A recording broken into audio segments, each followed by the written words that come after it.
Aquí hablando con Sebastián, de repente se me ocurrió y dije, oye, pero si yo no le he explicado a mi gente la causa y el motivo por el cual papá estuvo tanto tiempo hospitalizado, la razón por la cual pedíamos tantas donaciones de sangre y la causa por la que terminaron haciéndole una cirugía y quitándole 65 centímetros de intestino. Ojo pelado, presten atención y escuchen bien. Señores, no se pueden automedicar.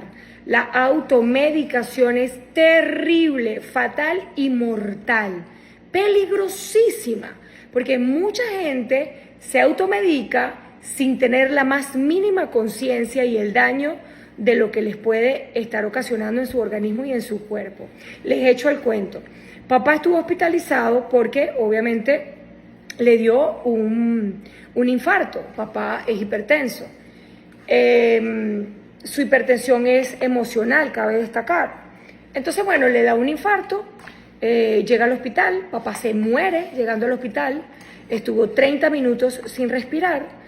En esos 30 minutos, obviamente, no le circulaba sangre por el cuerpo. Al tener muerte súbita y estar estos 30 minutos sin respirar, estuvieron reanimándolo durante esos 30 minutos. Cuando pudieron medio traer a papá, le hicieron un cateterismo, le pusieron un stent en el corazón, tenía una arteria obstruida, luego lo llevan a UCI y en UCI lo tienen en observación intubado y respirando con una máquina. En todo ese tiempo, cuando yo llego a Aruba, viajé de Miami a Aruba y cuando llegué allá, nos dijeron que papá tenía muy poco tiempo de vida, es decir, nos dijeron su papá va a fallecer en cualquier momento, su papá tuvo muerte súbita, 30 minutos sin respirar, paro cardíaco, paro respiratorio, paro intestinal, tiene isquemia, daños renales, probablemente su papá bla, blin, blum, blan, tiene fiebre y además de eso, los daños cerebrales son irreversibles. En conclusión, su papá puede fallecer en cualquier momento y tienen órdenes en el hospital de no reanimarlo porque no lo va a resistir, o sea, va a fallecer. En menos de 24 horas, papá empezó a evolucionar, gracias a Dios. Tuve una revelación con papá Dios. Papá empezó a evolucionar maravillosamente bien, gracias también a la ciencia. Los médicos en Aruba se portaron increíble, las enfermeras y los enfermeros también.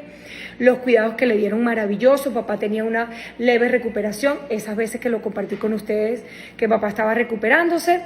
Y luego papá volvía a evacuar sangre, no entendíamos por qué las evacuaciones de sangre no paraban. Para echarles el cuento un poco corto, porque es difícil recortar esta historia, porque es importante que todos ustedes reflexionen con respecto a esta historia. Este testimonio es real, este testimonio es para que muchos reflexionen, para que agarren conciencia y para que tengan esto en cuenta, corran la voz y compartan este video. Va a ser un poco largo porque es imposible resumir el cuento, son muchas anécdotas y experiencias que me gustaría compartir con todos ustedes para que reflexionen un poco. Papá con la hemoglobina siempre en 6, en 5, muy bajita, había que estar constantemente haciéndole donaciones de sangre, de cardiología, rehabilitación, inmediatamente a UCI. Papá estuvo siempre en UCI, en cuidados intensivos. Cuando deciden trasladarlo a Colombia, papá tenía la hemoglobina en 2.4, es decir, una vez más le volvió a dar otro paro. Pudieron rescatar a papá y traerlo de vuelta. Papá, durante ese tiempo que estuvo con la hemoglobina en 2.4, cantaba alabanzas a Dios con una fe inquebrantable. No se explican las enfermeras de dónde él sacaba tantas fuerzas para cantar. Lo cierto del cuento es que su fe siempre se mantuvo viva. Después de ese episodio con la hemoglobina en 2.4, hemorragia, entra el radiólogo, le marcan en el intestino para ver dónde tenía el sangrado, no pudieron hacer nada, lo trasladan a Colombia y cuando llega a Colombia, en 4 días lograron hacerle todo lo que en Aruba durante 15 días le estuvieron haciendo, pero que no daban, porque a papá era imposible entrar con una arteriografía y lograr ver qué era lo que tenía en el intestino. En Colombia entra el cirujano gastrointestinal para ver de dónde viene ese sangrado y por qué ese sangrado continuo y esa pérdida de sangre continua y esas donaciones de sangre continua, en fin.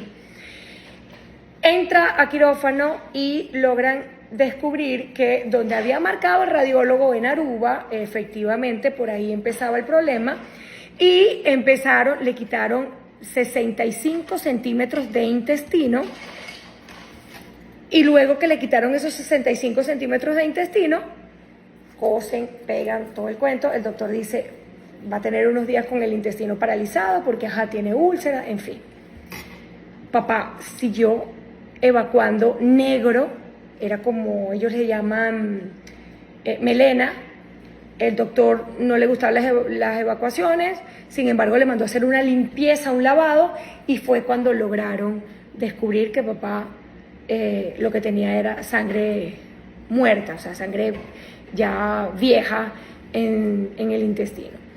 Logra papá recuperarse y cuando le van a dar de alta, el doctor le dice a papá, bueno, señor Luis, debe cuidarse sus emociones, debe hacer ejercicio, cero alcohol, cero sal, o sea, bajo de sal, su alimentación debe ser saludable. No le prohibieron ningún tipo de alimentos, pero sí fueron bastante insistentes en que su alimentación debía ser saludable, baja de sal.